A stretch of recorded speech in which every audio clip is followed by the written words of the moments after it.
मैं सबसे पहले देश की माननीय राष्ट्रपति जी का प्रदेश की राजधानी लखनऊ में आगमन पर उत्तर प्रदेश सरकार और उत्तर प्रदेश की जनता जनार्दन की ओर से हृदय से स्वागत करता हूं, अभिनंदन करता हूं।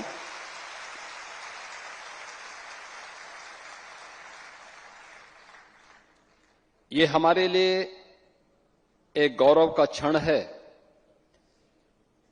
जब हम विश्व एकता एवं विश्वास के लिए ध्यान जैसे महत्वपूर्ण थीम को लेकर के एक बड़े अभियान का शुभारंभ करने जा रहे हैं।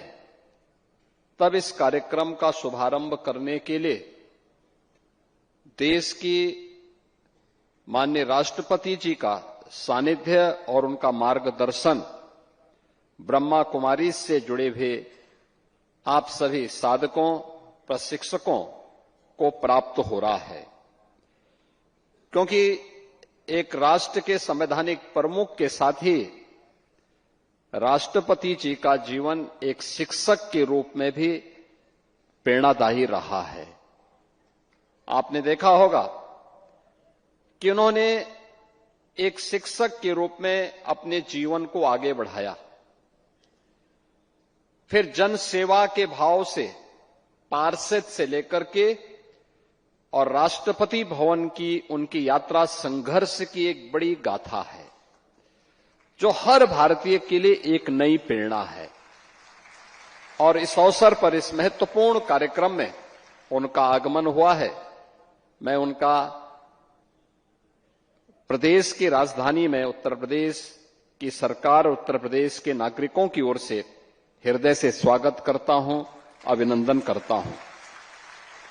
मैं प्रदेश की माननीय राज्यपाल महोदय का भी, जिनका सानिध्य उत्तर प्रदेश वासियों को प्राप्त होता है और वे भी एक शिक्षक के रूप में उन्होंने अपने सेवा के कार्यक्रम को आगे बढ़ाया और आज प्रदेश के राज्यपाल के रूप में उनका मार्गदर्शन और नेतृत्व उत्तर प्रदेश जैसे राज्य को प्राप्त हो रहा है। उनकी उपस्थिति हम सब के लिए एक नई प्रेरणा है। मैं उनका भी इस अवसर पर हृदय से स्वागत करता हूं, अभिनंदन करता हूं। बहनों और भाइयों, मैं लखनऊ शाखा से जुड़े हुए उत्तर प्रदेश के ब्रह्मा कुमारी ईश्वरीय विश्वविद्यालय से जुड़े हुए आप सभी पदाधिकारियों को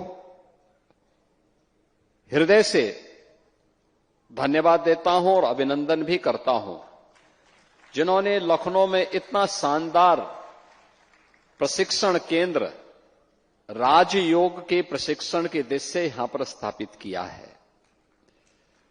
क्योंकि हम लोग बहुत पहले से ही इस बारे में मानते आए हैं और जो भारत की ऋषि परंपरा की भी मान्यता रही है कि मन एवं मनुष्याणाम कारणम बंध मोक्षयो, व्यक्ति के बंधन और मोक्ष का कारण उसका मन है।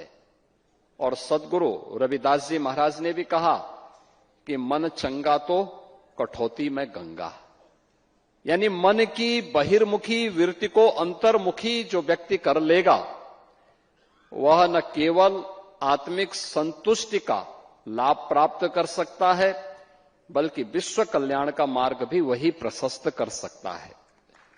आज दुनिया में जो भी आतंकवाद है, उपद्रव है, अराजकता है, इसके पीछे मन की चंचल वृत्तियां, आज जहां भी हमें अराजकता देखने को मिलती है उसके पीछे वह वृत्तियां हैं जो बहिर्मुखी वृत्ति है, जो उसे नकारात्मकता की तरफ लेके जाती है। एक पक्ष है जीवन का जो सकारात्मक पक्ष की ओर उसे ले जाता है, अच्छे कार्य करने की प्रेरणा देता है, और दूसरा पक्ष है जो उसे नकारात्मकता की ओर लेके जाता है। जैसे भारत की परंपरा ने सदैव से कहीं पे राक्षसी वृत्ति के रूप में, आज आतंकवाद के रूप में उसे माना है और उसके खिलाफ उस लड़ाई को भौतिक रूप से भी और आध्यात्मिक रूप से भी लड़ने का कार्य कर रहा है। और याद करिए, जब 2014 में देश के प्रधानमंत्री के रूप में मोदी जी ने नेतृत्व संभाला था, तब उन्होंने भारत की योग की विधा को यूएनओ से मान्यता दिला करके 21 जून की तिथि को विश्व योग दिवस के रूप में भी मान्यता दिलाई थी। पूरा भारत प्रधानमंत्री जी के प्रति इस बात के लिए हृदय से आभारी है कि उन्होंने भारत की योग की विधा को, ऋषि परंपरा के इस प्रसाद को वैश्विक मान्यता दिलाई।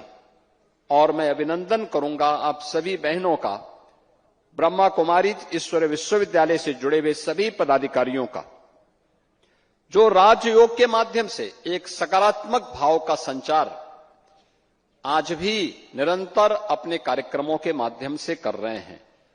और आपका ये शानदार केंद्र बनकर के तैयार हो चुका है, लगभग हो चुका है। मेरा ये मानना है कि यह केवल लखनऊ के लिए नहीं बल्कि उत्तर प्रदेश का एक उत्तम प्रशिक्षण का केंद्र बन सकता है, जहां से 1 दिन के लिए, 3 दिन के लिए और साप्ताहिक प्रशिक्षण के इस कार्यक्रम के साथ बड़ी मात्रा में समाज को जोड़ने का एक माध्यम हम सबको प्राप्त होगा। मैं इसके लिए आपको बधाई देता हूं। आदरणीय राष्ट्रपति जी का, आदरणीय राज्यपाल महोदय का हृदय से अभिनंदन करता हूं, स्वागत करता हूं। और उनका मार्गदर्शन निश्चित ही इस थीम को वर्षभर प्रदेश के अंदर, देश के अंदर और दुनिया के अंदर ले जाने में ब्रह्मा कुमारी सफल होंगे, इस विश्वास के साथ आपके इस पूरे कार्यक्रम के प्रति अपनी शुभकामनाएं भी देता हूं। धन्यवाद। जय हिंद।